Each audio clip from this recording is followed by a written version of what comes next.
कहा जाता है। घराना संगीत से जुड़ा होता है ना, संगीत से। जैसे आप कंपटीशन की तैयारी करते हो तो आप एग्जामपुर में एडमिशन लेते हो, तो एग्जामपुर एक घराना हो गया, है ना, एग्जामपुर एक फैमिली हो गया। वैसे ही संगीत की दुनिया में जो आपके ये जो अखाड़े होते हैं उनको भी हम घराना कहते हैं। तो कव्वाल बच्चा घराना किसको कहा जाता है? कव्वाल बच्चा घराना कहा जाता है आगरा को। ठीक है, आगरा घराने को कव्वाल बच्चा घराना कहा जाता है। तो आपका राइट आंसर हो जाएगा बेटा आगरा को। बहुत कम बच्चों ने आगरा बताया है।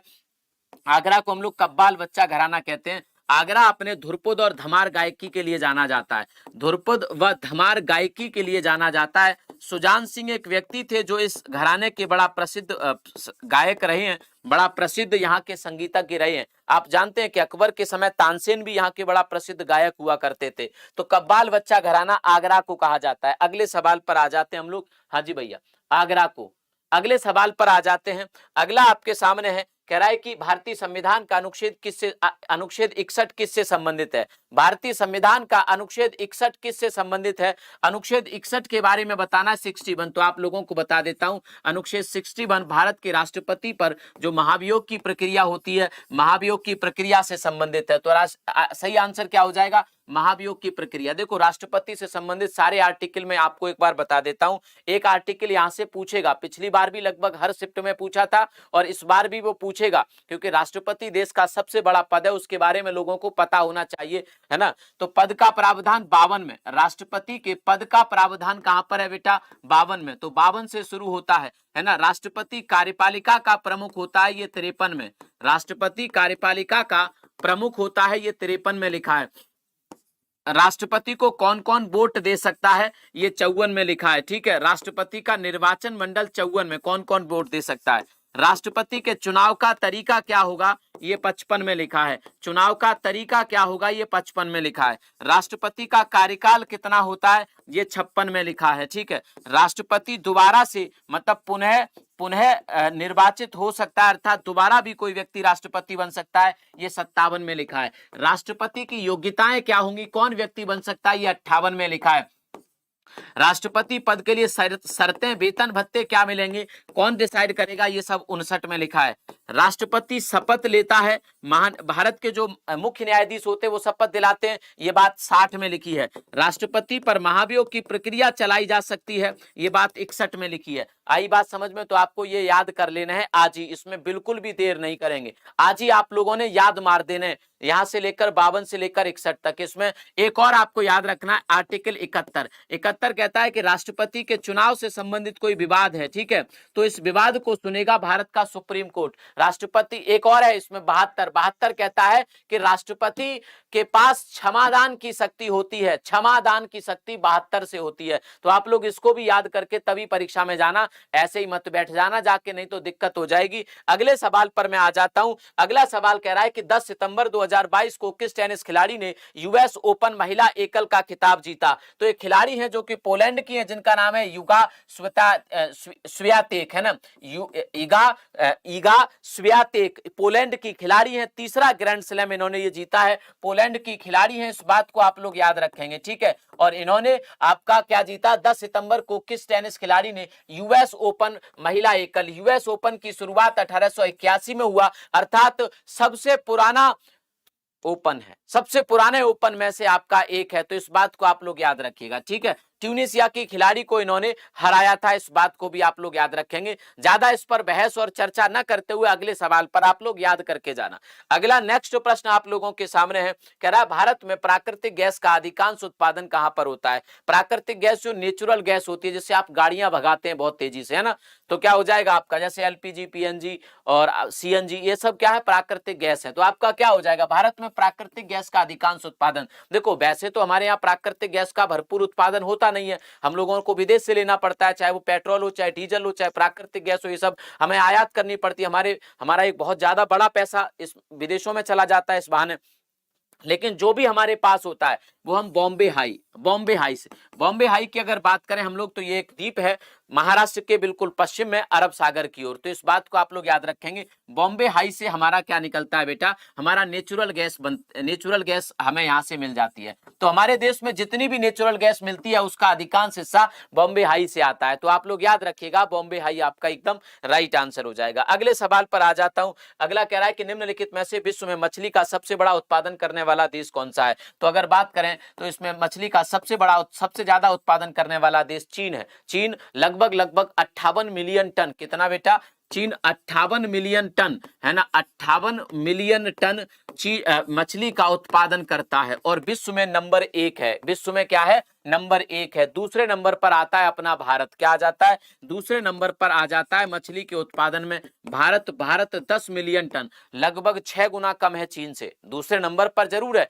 लेकिन बहुत कम है, इस बात को आप लोग याद रखेंगे। तो 10 मिलियन टन आपका हो जाएगा भारत, तो दूसरे नंबर पर भारत। अगर याद रखना है तो इंडोनेशिया तीसरे नंबर पर, है ना, इंडोनेशिया क्या हो जाएगा भाई, तीसरे नंबर पर। तो आप लोग इसको याद करके जाना, चाइना इसमें पहले नंबर पर आ जाता है। अगला सवाल आप लोगों के सामने है, कह रहा है कि भारत की पड़ोसी देशों के साथ लगभग भूमि सीमा कितनी है। भूमि सीमा का मतलब है पड़ोसी देश है, इसका मतलब अंतरराष्ट्रीय सीमा पूछ रहा है। तो अगर अंतरराष्ट्रीय सीमा की अगर हम लोग बात करें तो अंतरराष्ट्रीय सीमा जो भारत की है वो कितनी है बेटा, 15,000, कितनी है बेटा आपकी, 15,106 किलोमीटर। कितनी है, 15,106 किलोमीटर, जिसमें सबसे लंबी सीमा रेखा आपकी किसके साथ है, सबसे लंबी सीमा रेखा आपकी बांग्लादेश के साथ है। बांग्लादेश के साथ जो सीमा रेखा है वो 4,096 किलोमीटर की है। और सबसे कम अगर पूछा जाए सबसे कम किसके साथ है, तो सबसे कम अफगानिस्तान के साथ है। हालांकि वर्तमान में अफगानिस्तान से हमारी सीधी सीमा रेखा नहीं मिलती, क्योंकि अफगानिस्तान की तरफ जो हमारा कश्मीर है वो कश्मीर आज पाकिस्तान के पास है, इसे हम पाकिस्तान ऑक्यूपाइड कश्मीर बोलते हैं। तो आपका अफगानिस्तान जिसके साथ हमारी 106 किलोमीटर सीमा रेखा मिलती है।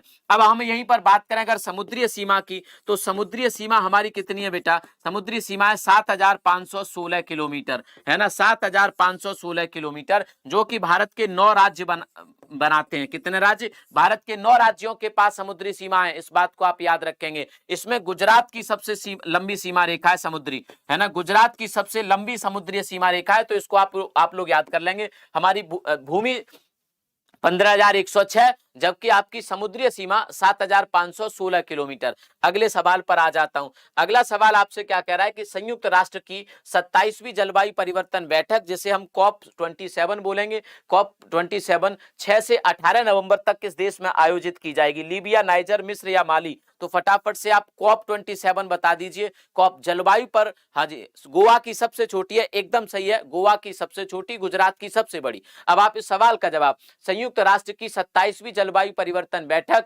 COP27 6 से 18 नवंबर तक किस देश में आयोजित की जाएगी। बढ़िया सवाल आप लोगों के सामने पूछ रहा है कि कहां पर यह आयोजित की जाएगी आपकी, हाँ, कहां पर आपकी आयोजित की जाएगी। 4 ऑप्शन है, लीबिया, नाइजर, मिस्र या माली। मिस्र में, बिल्कुल, मिस्र के इजिप्ट में, बिल्कुल सही है आपका। तो जलवायु परिवर्तन पर जहां सबसे ज्यादा फोकस रहेगा इस बात पर कि कैसे कार्बन उत्सर्जन को कम किया जाए, कार्बन उत्सर्जन को कैसे हम लोग कम कर सकें, इस पर फोकस रहता है। और कैसे हम जल संरक्षण को बढ़ावा दें, टेम्परेचर को कम कैसे करें, मतलब जो हमारा जो ग्रीन हाउस गैस है उनका जो इफेक्ट बढ़ रहा है उसको कैसे रोकें। तो आपका 27वीं, 26वीं, इससे पहले ग्लासगो में, 27वीं की अगर बात करें तो ये मिस्र में होगी, इस बात को आप याद रखेंगे। अगले सवाल पर आ जाते हैं। अगला पूछ रहा है बेटा कि किस देश ने उस प्रस्ताव को मंजूरी दे दी है जो राज्य लाइसेंस प्राप्त और नियंत्रित वाणिज्यिक खेती और भांग के वितरण की अनुमति देगा। आपका यहाँ जर्मनी हो जाएगा, क्या हो जाएगा, जर्मनी हो जाएगा। जर्मनी ने इस प्रकार की मंजूरी दी हुई है।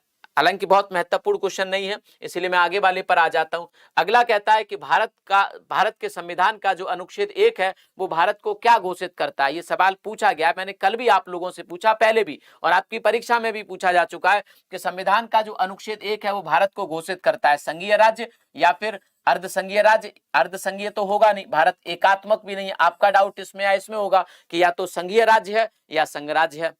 भारत राज्यों का संघ है, भारत राज्यों का संघ है, तो आपका हो जाएगा यहां पर संघ राज्य, है ना। अगले सवाल पर आ जाते हैं। अगला प्रश्न आप लोगों से कह रहा है कि संविधान के भाग 1 और के तहत अनुच्छेद 1 से 4 संघ और उसके क्षेत्र से संबंधित है। अनुच्छेद, अच्छा, ये इसमें डिटेल लिख दी है इन्होंने, तो ये तो मैं आपको कई बारी बता चुका हूं, है ना। अब आप सभी को मैं बताना चाहूंगा यहाँ पर कि आप सभी साथी, हमारे जितने भी विद्यार्थी हैं, हम समय से पहले आपका ये बैच खत्म हो जाएगा ताकि आपको दिक्कत ना हो। अगले सवाल पर आ जाते हैं, तो आप लोग इसमें जुड़ जाएंगे। भाई साहब, अगला सवाल आपके सामने है, कह रहा है सत्य की खोज जो आपका है, बहुत बढ़िया है आपका, सत्य की खोज, है ना। सत्य की खोज में सिद्धार्थ का प्रस्थान क्या कहलाता है। आप सब जानते हैं कि सिद्धार्थ कौन, जो बाद में गौतम बुद्ध कहलाए। जब सिद्धार्थ को ये पता लगा कि भैया ये जीवन नहीं है जो मैं जी रहा हूं, जीवन तो कुछ और ही है, तो वो सत्य की खोज में, जीवन की खोज में घर से निकल गए। जबकि एक राजकुमार थे, राजा के पुत्र थे। तो इस घटना को क्या कहा जाता है, धम्म चक्र परिवर्तन या धम्म चक्र प्रवर्तन या महाविनिष्क्रमण या निर्वाण या परिनिर्वाण। तो आप लोगों ने बताएंगे कि इस घटना को हम लोग क्या कहते हैं। कहते हैं 29 वर्ष की उम्र में वो घर से निकल गए थे और इसको कहा जाता है महाविनिष्क्रमण, है ना। क्या कहा जाता है, महाविनिष्क्रमण, मतलब सत्य की खोज में घर छोड़कर निकल गए, इसी को महाविनिष्क्रमण कहा जाता है। धम्म चक्र प्रवर्तन या धर्म चक्र प्रवर्तन, ये पहले जब उन्होंने अपना पहला उपदेश दिया था सारनाथ में, उसको धम्म चक्र प्रवर्तन या धर्म चक्र प्रवर्तन कहा जाता है। अर्थात ये इनका प्रथम उपदेश है, इस बात को आप लोग याद रखिएगा। जब इन्होंने अपना शरीर त्यागा, मतलब जब इनकी मृत्यु हुई, तो इसको निर्वाण, महापरिनिर्वाण कहा जाता है। इसको भी आप लोग याद रखेंगे, महापरिनिर्वाण कहा जाता है। अगले सवाल पर, तो राइट आंसर यहां पर सेकंड होगा, ए नहीं होगा। ए तो पहला जो उन्होंने प्रथम उपदेश दिया था उसको कहा जाता है। उपदेश कहां पर दिया था भाई साहब, उपदेश दिया था सारनाथ में, जबकि ज्ञान की प्राप्ति गया में। कहां पर, ज्ञान की प्राप्ति गया में। जबकि महापरिनिर्वाण जो हुआ था वो आपके कुशीनारा में। कहां पर हुआ था, कुशीनारा में, जिसे आज कुशीनगर के तौर पर जानते हैं। इस बात को आप लोग याद रखेंगे। अगले सवाल पर आ जाते हैं, कह रहा है अभिनव भारत के संस्थापक इनमें से कौन है। अभिनव भारत एक समिति थी, क्या थी बेटा, अभिनव भारत एक समिति थी जिसकी स्थापना की गई थी 1904 में। 1904 में 3 भाइयों ने इसकी स्थापना की थी, जिसमें मुखिया कौन थे, विनायक दामोदर सावरकर, जिनको बीडी सावरकर कहा जाता है। तो आप लोग याद रखेंगे, बीडी सावरकर ने इसकी स्थापना की थी। बीडी सावरकर जो आपके थे वो महाराष्ट्र से थे, है ना, महाराष्ट्र के पुणे से थे, है ना, इस बात को याद रखिए। तो भारत में सन 1904 में, कब, सन 1904 में आपकी जो आपका अभिनव भारत समिति है, इसकी स्थापना बीडी सावरकर या विनायक दामोदर सावरकर ने सन 1904 में अभिनव भारत की अपने 2 भाइयों के साथ मिलकर स्थापना की। अगले सवाल पर आ जाता हूं मैं। अगला सवाल आपसे क्या पूछ रहा है, कह रहा है नाइटेंगेल ऑफ इंडिया किसको कहते हैं। हमारे देश में नाइटेंगेल ऑफ इंडिया किसको कहा जाता है, बहुत बढ़िया सवाल है। न केवल हाँ धीरे धीरे पढ़ाऊंगा, टेंशन मत लो। न केवल नाइटेंगेल, बल्कि गांधी जी ने सन 1932 में, याद रखो मेरी बात को ध्यान से सुनो, एक एक बात बहुत कीमती होती है। गांधी जी ने सरोजिनी नायडू को एक पत्र लिखा था 1932 में, अगस्त 1932 की बात है। और उस पत्र में गांधी जी ने इनको बुलबुल ए हिंद कहा था। क्या कहा था, बुलबुल ए हिंद, है ना, इस बात को भी आप लोग याद रखिएगा, बुलबुल ए हिंद कहा था, है ना। इनको नाइटेंगेल ऑफ इंडिया भी कहा जाता है, इनको भारत कोकिला भी कहा जाता है। लगभग तीनों का मतलब एक जैसा ही है ना। इनको भारत कोकिला भी कहा जाता है, भारत कोकिला कहा जाता है। किसको, सरोजिनी नायडू को। किसको कहा जाता है मेरे भाई, सरोजिनी नायडू को। सरोजिनी नायडू से जुड़े सवालों को देखिएगा, कौन कौन से सवाल। एक तो 1925 में ये कांग्रेस की अध्यक्ष बनी, तो पहली भारतीय महिला जो कांग्रेस की अध्यक्ष बनी। बुलबुल ए हिंद या बुलबुल ए हिंद की उपाधि गांधी जी ने अपने एक पत्र के माध्यम से इनको दी। दूसरी बात, तीसरी बात आपकी हो जाएगी 1947 में ये उत्तर प्रदेश की राज्यपाल बनी। 15 अगस्त 1947 में ये उत्तर प्रदेश की राज्यपाल बनी। तीसरी बात, गांधी जी की जो साबरमती से दांडी यात्रा थी उसमें ये साथ थी। चौथी बात, जो आपकी संविधान सभा थी, संविधान सभा में भी शामिल थी। ये क्या थी, संविधान सभा में भी थी। पांचवी बात, इनका जन्म 13 फरवरी, है ना, इनका जन्म कब हुआ बेटा, 13 फरवरी। तो 13 फरवरी को ये क्या हो जाएंगे, 13 फरवरी को इनके जन्म दिवस को भारत में किस दिवस के रूप में, राष्ट्रीय महिला दिवस के रूप में, ठीक है। 13 फरवरी को भारत में राष्ट्रीय महिला दिवस के रूप में होता है। और संयुक्त प्रांत की पहली महिला गवर्नर न केवल संयुक्त प्रांत की बल्कि भारत की पहली महिला गवर्नर। भारत में इनसे पहले कोई भी गवर्नर नहीं बनी थी, इस बात को भी आप लोग याद रखेंगे, ठीक है। इनसे पहले उत्तर मतलब पूरे भारत में कोई भी गवर्नर नहीं थी। अगले सवाल पर आप लोग आ जाएंगे। जन्म इनका हैदराबाद में हुआ था, जबकि मृत्यु इनकी लखनऊ में हुई थी, है ना। अगले सवाल पर आ जाते हैं, जब गवर्नर थी। अगला सवाल आपके सामने कह रहा है सत्यार्थ प्रकाश किस भाषा में लिखी गई एक पुस्तक है। सत्यार्थ प्रकाश बताना है। बढ़िया सवाल आपके सामने है। हाँ, 1925 के कानपुर अधिवेशन में इन्होंने कांग्रेस की अध्यक्षता की थी। इस बात को आप सभी साथी यहाँ पर याद रखेंगे, है ना। कहां पर की थी? कांग्रेस की इन्होंने अध्यक्षता की थी। और सरोजिनी नायडू जो हैं वो भारत में इसलिए भी जानी जाती है क्योंकि उन्होंने अपने समय में अंतरजातीय विवाह को समर्थन दिया था, मतलब इंटरकास्ट मैरिज। जो इंटरकास्ट मैरिज अब भी बहुत मुश्किल से हो पाती हैं, समाज बड़ा इसका मतलब इसके खिलाफ रहता है। उन्होंने उस समय लगभग आज से 100 साल पहले करीब करीब उन्होंने अंतरजातीय विवाहों को समर्थन दिया था। कहा कि इंटरकास्ट मैरिज होनी चाहिए समाज में, क्यों नहीं होनी चाहिए। तो अब आपसे पूछा है कि सत्यार्थ प्रकाश किस भाषा में लिखी गई है। सत्यार्थ प्रकाश 1875 में लिखी गई एक पुस्तक है। कब? 1875 में लिखी गई पुस्तक है। और याद रखिएगा कि इस पुस्तक के जो लेखक हैं, है ना, वो है कौन? दयानंद सरस्वती साहब, स्वामी साहब। तो स्वामी दयानंद सरस्वती आपके क्या हो जाएंगे, है ना, इस पुस्तक के लेखक हैं। दयानंद सरस्वती साहब इस पुस्तक के लेखक हैं। इस बात को भी आप सभी साथी, हमारे सभी विद्यार्थी याद रखेंगे। और इस पुस्तक को उन्होंने राजस्थान के उदयपुर में लिखा था, है ना। कहां पर लिखा था?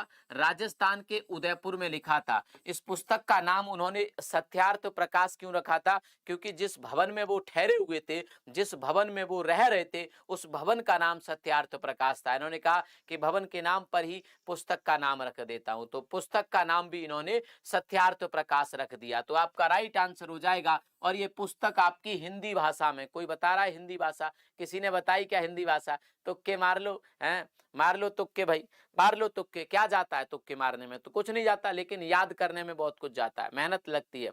लेकिन मेहनत लगेगी तभी तो आप परीक्षा को पास कर पाओगे। बिना मेहनत के तो कोई सी परीक्षा पास नहीं होती बेटा। आज के समय में तो 6वीं क्लास का जो इलाहाबाद हाईकोर्ट में वैकेंसी आई है कि आप 6वीं 8वीं पास हैं, तो उसकी भी परीक्षा पास नहीं कर पाओगे। उसमें भी बोला है कि 2 परीक्षाएं लेंगे, हैं। एसएससी जीडी फिर भी ठीक है कि इतनी सारी वैकेंसी आती हैं और एक ही परीक्षा होती है, 2-2 परीक्षाएं ली जा रही हैं छोटी छोटी नौकरियों में, हैं। तो मेहनत करनी पड़ेगी आपको। अगला सवाल आपके सामने है, कह रहा है कि शिक्षक दिवस किसके जन्म दिवस के रूप में मनाया जाता है। आप सब जानते हैं कि भारत में जो शिक्षक दिवस है वो 5 सितंबर को, ये हमारा राष्ट्रीय शिक्षक दिवस है, 5 सितंबर को मनाया जाता है। और ये किसके दिवस किसके जन्म दिवस के रूप में? तो याद रखेंगे आपका, किसके जन्म दिवस के रूप में मनाते हैं हम लोग? जो आपके कौन थे भाई भैया राधा कृष्णन साहब, भारत के प्रथम उपराष्ट्रपति, है ना। राधा कृष्णन साहब भारत के प्रथम उपराष्ट्रपति और भारत के द्वितीय राष्ट्रपति। ये न केवल राष्ट्रपति या उपराष्ट्रपति का पद इन्होंने भारत में संभाला है, बल्कि इनको कहा जाता है कि भारत के प्रसिद्ध फिलोसफर थे, भारत के प्रसिद्ध दार्शनिक रहे। राष्ट्रपति को दार्शनिक शासक कहा जाता है। तो यही थे जिनको दार्शनिक शासक कहा जाता है। सर्वपल्ली राधाकृष्णन को मद्रास से आते थे, इस बात को भी आप लोग याद रखेंगे। और अगर मैं पूछूं कि भैया अंतरराष्ट्रीय शिक्षा दिवस कौन से दिन होता है, तो आप में से कोई बताएगा अंतरराष्ट्रीय अंतरराष्ट्रीय शिक्षक दिवस कब होता है? तो याद रखिएगा अंतरराष्ट्रीय शिक्षक दिवस 5 अक्टूबर होता है। कब होता है? 5 अक्टूबर, अर्थात इसके जस्ट 1 महीने बाद। एक और सवाल, राष्ट्रीय शिक्षा दिवस किसके जन्म दिवस को मनाते हैं? किसके जन्म दिवस को भारत में राष्ट्रीय शिक्षा दिवस के रूप में मनाया जाता है? ये आसान है, 50 बार कम से कम आपसे पूछ लिया होगा, आपकी आंखों के सामने से निकल गया होगा कि भारत में शिक्षक दिवस किसके जन्म दिवस, लेकिन राष्ट्रीय शिक्षा दिवस किसके जन्म दिवस के रूप में मनाते हैं, है ना। किसके जन्म दिवस को भारत में राष्ट्रीय शिक्षा दिवस के रूप में मनाया जाता है? कोई नहीं बता रहा।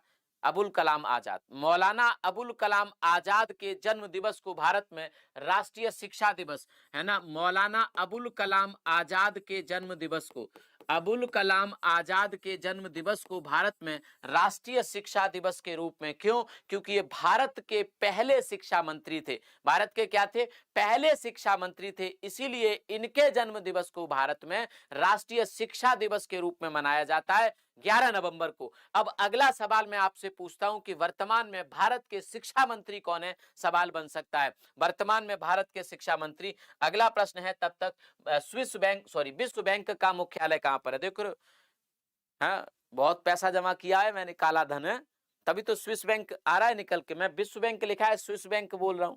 स्विस बैंक में तो काला धन जमा किया जाता है। हाँ, ऐसा है क्या? चलेगा। तो नेताओं के काला धन जमा है भैया स्विस बैंक में। तो विश्व बैंक का मुख्यालय कहां पर है? न्यूयॉर्क में, जिनेवा, वॉशिंगटन डीसी या फिर वियना। जो विश्व बैंक है आपका, ये दुनिया के जो विकासशील देश है उनको वित्तीय सहायता प्रदान करता है। भारत भी यहीं से कर्ज ले रहा है। और आपको लगता है कि भारत नहीं लेता हुआ कर्ज, भारत को जरूरत नहीं पड़ती, भारत ने बहुत सारा कर्ज ले रखा है। यहां से साल दर साल कर्ज वो बढ़ता जा रहा है। और न केवल भारत, दुनिया के बड़े बड़े देश यहां से कर्ज लेते हैं। तो आपको बताना है कि जो वर्ल्ड बैंक है या जो आपका विश्व बैंक है, इसका मुख्यालय आपका कहां पर है? तो इसका मुख्यालय है वॉशिंगटन डीसी। हाँ, धर्मेंद्र प्रधान शिक्षा मंत्री हैं। वॉशिंगटन डीसी में इसका मुख्यालय है बेटा, अमेरिका के वॉशिंगटन डीसी में इसका मुख्यालय। अगर पूछा जाए कि इसकी स्थापना कब हुई थी, तो आप कह दीजिए जुलाई 1944 को, है ना, जुलाई 1944 को, 1944 को, जुलाई 1944 को इसकी स्थापना हुई थी। वॉशिंगटन डीसी में इसका हेडक्वार्टर है। आगे कह रहा है विश्व व्यापार संगठन का मुख्यालय कहां पर है?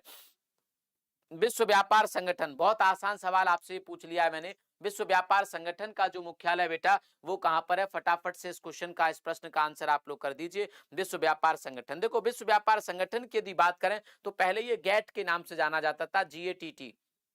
लेकिन आपका 1 जनवरी 1995 से, कब से? 1 जनवरी 1995 से,